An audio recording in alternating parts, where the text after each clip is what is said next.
Hello, जय हिंद मेरे प्यारे विद्यार्थियों। आज मैं आपके लिए हाई स्कूल संस्कृत व्याकरण लेके आया हूँ, जो कि आपके लिए हिंदी में भी कारगर होगा। तो सर्वप्रथम आज मैं आपको प्रत्याहार बताऊंगा। क्या बच्चों बताऊंगा? प्रत्याहार। तो देखिए,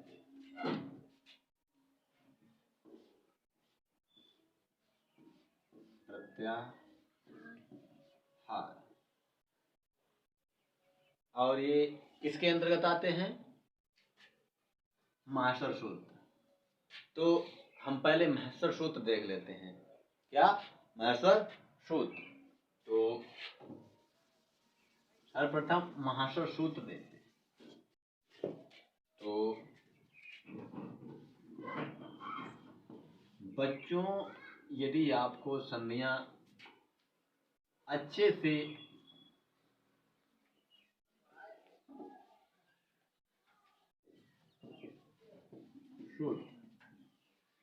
से तैयार करनी है तो क्या है, ये महासर सूत्र है, आपके लिए एक रामबाण सिद्ध होगा। क्या? रामबाण सिद्ध होगा। ये 14 होते हैं। तो जब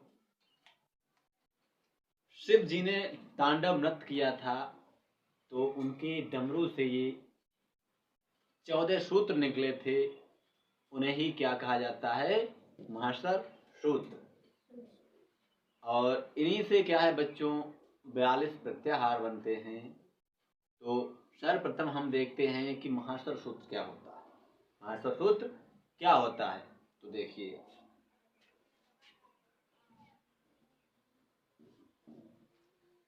पहला आ ई उ ल, आई उण। दूसरा री ली क, री रिक। और तीसरा होता है ए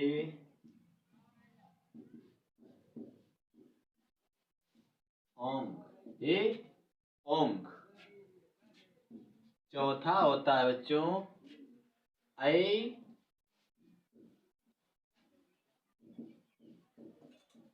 औ च, औच। और पांचवा होता है हैवरट, हैवरट, हैवरट। और छठा होता है बच्चों लण। क्या होता है? लण। और सातवां होता है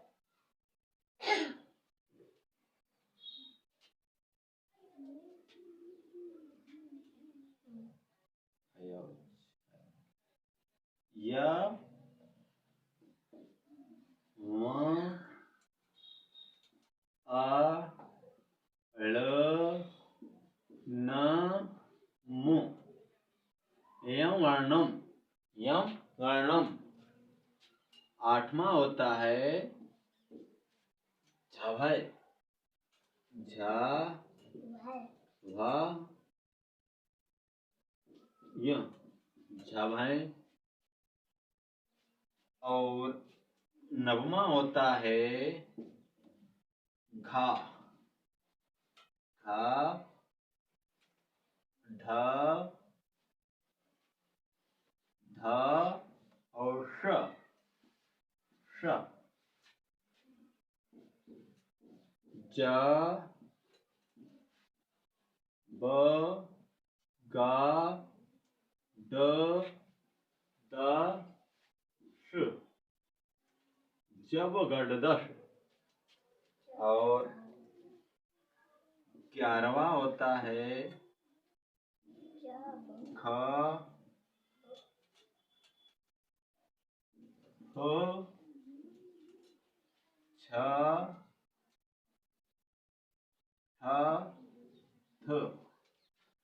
च ट त वो चट तब। फिर कपय कपय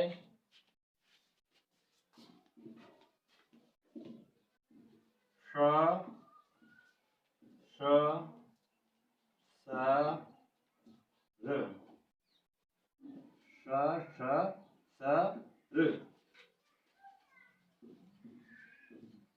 ह ल हल।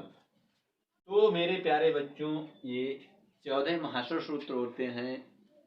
और एक इनमें विशेष बात यह है कि देखिए, इनके प्रत्येक के अंत में स्वर विहीन व्यंजन है।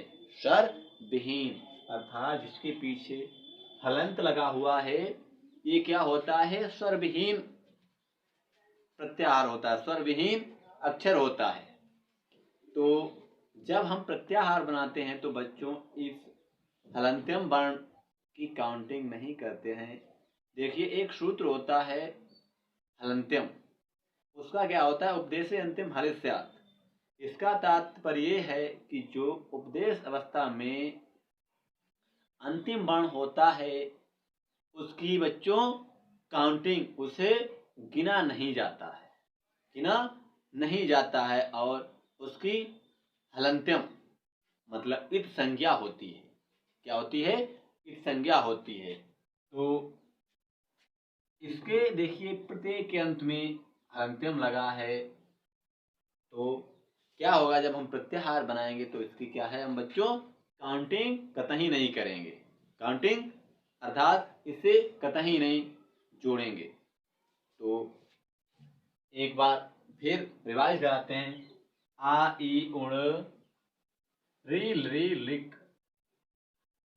ए ओंग ऐ औच है व रट लण यम वर्णम झवय घट दस जब गट दस खफ चटत चटतब कपय श र हल। तो इन्हें तुम्हें ऐसे याद करना होगा जैसे बंदूक से गोली निकलती है, उसी प्रकार आपके मुख विवर से निकलने चाहिए, क्योंकि ये संधियों के लिए रामबाण सिद्ध होंगे। यदि इन्हें आपने कर लिया तो ये मेरा वादा है आपसे कि आपको संधियां 100% आएंगी, चाहे वह स्वर हो, चाहे व्यंजन हो, चाहे विसर्ग संधि हो, तुम्हें मिनटों में आ जाएंगी। तो इनसे बच्चों क्या है, देखिए हमने तुम्हें बताया था कि क्या होता है, 42 प्रत्याहार बनते हैं। और इनमें देखिए एक जो शब्द है वो दोबारा प्रयोग हुआ होगा, जैसे हा, और इधर भी हा है, इधर भी हा है। तो ये क्या है, जो हा है इसे हमने वर्णों की काउंटिंग के लिए लगा लिया है, वैसे इसका कोई तात्पर्य नहीं होता। ठीक बच्चों? और तो अब देखिए मैं आपको क्या बताऊंगा, प्रत्याहार।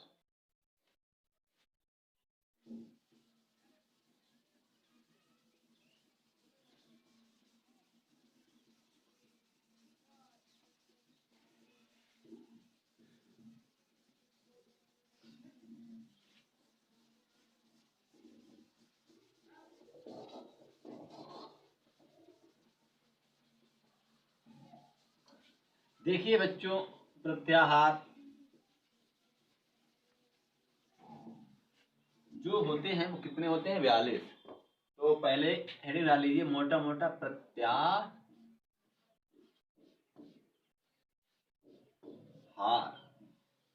प्रत्याहार देखिए, प्रत्याहार जो होते हैं वो कितने होते हैं? 42।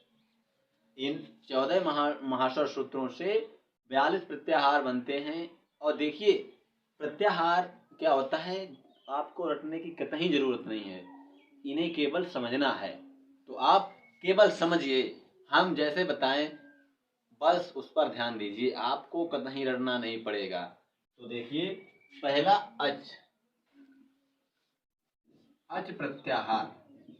देखिए कहा जाता है, वेदों में भी लिखा है कि अभ्यासेन वर्धते विद्या, कि अभ्यास से विद्या बढ़ती है। तो बस हमारी आपसे इतनी ही गुजारिश है कि आप लगातार अध्ययन करते रहिए। क्या? लगातार अध्ययन करते रहिए, अभ्यास करते रहिए।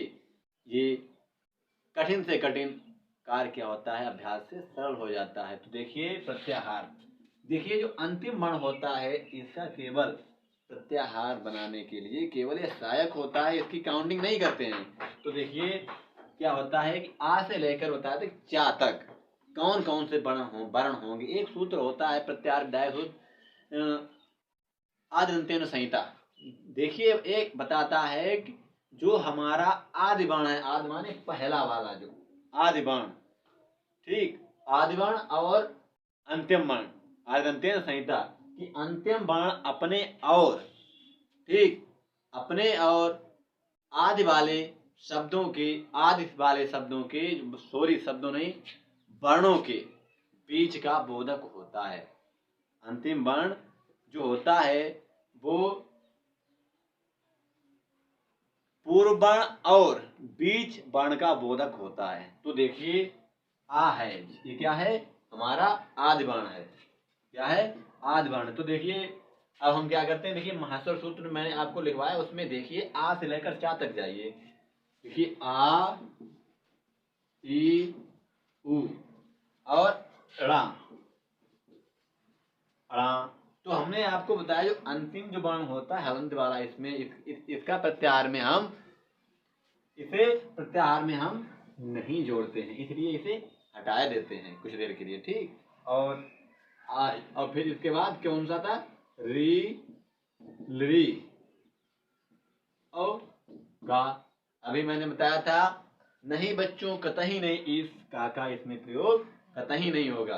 अभी मैंने आपको क्या बताया था, उससे मिटाया था। तो जो हलंत्यम वर्ण होता है उसका प्रयोग कतई नहीं करते हैं। तो अब इसके बाद ए, ओ, ग, हाँ ठीक, हाँ हाँ, वो अब मैंने इसलिए लगाया था कि देखें मेरे बच्चे कितना मतलब ध्यान देते हैं हमारी बात पर। हाँ इसे हटा देंगे, हटा देंगे, हाँ हम जानते, बहुत तुमने अच्छा अध्ययन किया, हमारी बात पर ध्यान देते हो। तो ठीक, चलो हटा दिया है, लो हटा दिया। नहीं बहुत आप तुम लोग बहुत उत्सुक हो जाते हो, गलती बहुत जल्दी पकड़ लेते हो टीचर की। ठीक, तो ए, ओ और अब देखिए दूसरा क्या होता, हाँ आए और हाँ आओ और बच्चों चा। हाँ ठीक, सही पहचाना, इसकी चा, चा को नहीं लिखते हैं, ये कहता है कि केवल चा तक होगा, चा काउंट नहीं किया जाएगा। तो हमारा प्रत्याहार ऐसे बन गया। देखिए प्रत्याहार बनाने का फॉर्मूला ऐसे ही क्या हम करते हैं, प्रत्याहार बनाते हैं। देखिए आज प्रत्याहार में कितने वर्ण आते, आ, ई, उ, री, ली, ए, ओ, ऐ, औ। ये कितने वर्ण है बच्चों, 9 स्वर हैं। क्या है, 9 स्वर। और जब हम स्वर संधि पढ़ेंगे तो यही 9 स्वर पूरी स्वर संधि में चक्कर लगाएंगे। क्या लगाएंगे, चक्कर लगाएंगे, गोल गोल घूमेंगे। इन्हीं 9 अक्षरों की, अक्षरों अर्थात स्वरों की क्या होती है, स्वर संधि या अचसंधि, स्वर संधि या अचसंधि। हाँ ठीक पहचाना। आप देखिए तो आपको जब कहा कि अचसंधि बताइए सर, तो व्यंजन संधि भी बता दो। ठीक, हाँ बताएंगे। तो व्यंजन संधि को कहते हैं हल संधि। देखिए हल संधि क्यों कहते हैं, देखिए क्यों कहते हैं, इसलिए कहते हैं हल, इसलिए कहते हैं, बताए कि ला, हा से लेकर ला तक जितने भी वर्ण होंगे वो पहले हम काउंट करेंगे। तो चलो काउंट कर लेते हैं। ठीक, तो अभी मैंने आपको महाशर सूत्र लिखाए थे, उनमें देखिए हा सबसे पहले कहाँ पर मिलता है, देखिए हाँ हैब्रट्स, हाँ सही, हैब्रट सूत्र में मिलता है। वेरी गुड, बहुत अच्छे। हा या वा रा और ट, हाँ अच्छा, किसने बताया बच्चों? अरे किसने बताया बच्चों? अरे अच्छा, हमने ये थोड़ी बताया कि इसे मिटा दो, नहीं बताया। हाँ तो बताया, तो चलो अच्छा मिटा दो, नहीं मानते हो फिर क्या बात। बच्चे जो बात बताते तो बहुत जल्दी ग्रहण करते हैं। हाँ ठीक, तो हैबरट सी, फिर लण, ठीक तो आय से हटा दो, चलो ठीक, अब सीधे चलते हो तो उसका मतलब आ गया है। और या म आ ड़ा न मा हलंत्यम होगा, उसे हटा देते हैं। यमर्णम झा वा या हलंत्यम है, इसलिए उसे हटा देते हैं। धा ध धा शा हटा देते हैं, हलंत्यम है। ज व ग ड द शा हलंत्यम, इसलिए उसे हटा देते हैं। ख फ छ ठ थ च ट क प श श श और हा और ला। देखिए हम जितने भी व्यंजन थे वो इन्हीं में हमने कवर कर लिए हैं, समेट लिए हैं। इन्हीं अक्षरों में जितने भी वर्ण थे वो सब कवर हो गए हैं, समिट गए हैं। और देखिए कहाँ तक, ओनली हा से लेकर ला तक, मतलब इसी तक क्या हो गए, इसी केवल हल तक सिमट गए हैं। इसीलिए इसे क्या कहते हैं, हल संधि। किसे? व्यंजन संधि को। वेरी गुड, व्यंजन संधि को हल कहते हैं, सही। तो पता चल गया प्रत्याहार बनाना। तो आज होमवर्क दें बच्चों प्रत्याहार बनाने का, बना के लाओगे? ठीक, चलो तो लो होमवर्क लो, इसी प्रकार बनाना है। हाँ हाँ इसी प्रकार, नहीं नहीं और कोई जो और कोई इसमें फार्मूला नहीं चलता, यही केवल लगाओ बस, केवल यही। तो देखिए, तो अड़ प्रत्याहार, अड़ अक, दूसरा अक, तीसरा अच, इक प्रत्याहार,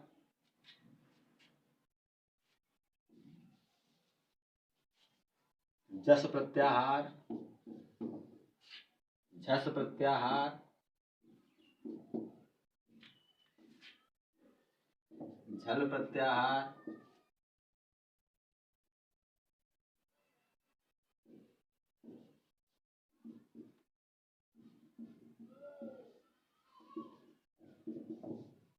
और